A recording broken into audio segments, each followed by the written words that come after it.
Hi guys, ഇന്ന് വിക്ടോറിയയിലെ ഒരു Shiva temple എന്ന് പറഞ്ഞ സ്ഥലമുണ്ട്. കുറച്ച് ഗാർഡനൊക്കെയുള്ള സ്ഥലം. അപ്പോൾ അവിടെ ഞങ്ങൾ പോയിക്കൊണ്ടിരിക്കുകയാണ്. ഇവിടെ കുറച്ച് ഭംഗിയുള്ള സ്ഥലങ്ങളൊക്കെ കാണുന്നുണ്ട് കേട്ടോ. ഇവിടെ എന്തോ പ്രോഗ്രാമൊക്കെ നടക്കുന്നുണ്ട്. അപ്പോൾ ഞങ്ങളിങ്ങനെ നടന്നുകൊണ്ടിരിക്കുന്നത്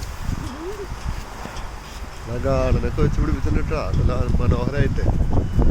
ഇന്നിവിടെ തിരക്കില്ല എന്നാ പറയണേ. കാരണം മുടക്ക് ദിവസം അല്ലാത്തതുകൊണ്ട് മുടക്ക് ദിവസം ഓടിക്കാൻ വരാനേ പറ്റില്ല എന്നാണ്. അത്ര തിരക്കാന്ന് പറയണവര്. തോട്ടങ്ങളൊക്കെ വെച്ച് നല്ല ഭംഗിയായിട്ട് മൂടി പിടിപ്പിച്ചിട്ടുണ്ട്. നല്ല ഏരിയ. കങ്കാരുവിനെ ഏത് നിമിഷവും കാണും കേട്ടാ. കങ്കാരുവിനെ നമുക്കറിയില്ല. ഇവിടെ കുറച്ച് സ്ഥലങ്ങൾ എടുക്കുന്നുണ്ട്. എല്ലാവർക്കും വേണമെന്നാണ് പറഞ്ഞത്. ഞാൻ അവിടെ പറഞ്ഞ് വേണമെങ്കിൽ ടോക്കൺ കൊടുത്തിട്ട് വരാം. ആർക്കെങ്കിലും ഈ വീഡിയോ കാണുന്നവർ ആർക്കെങ്കിലും ഓസ്ട്രേലിയയിൽ സ്ഥലം മേടിക്കണമെങ്കിൽ പറഞ്ഞാൽ മതി.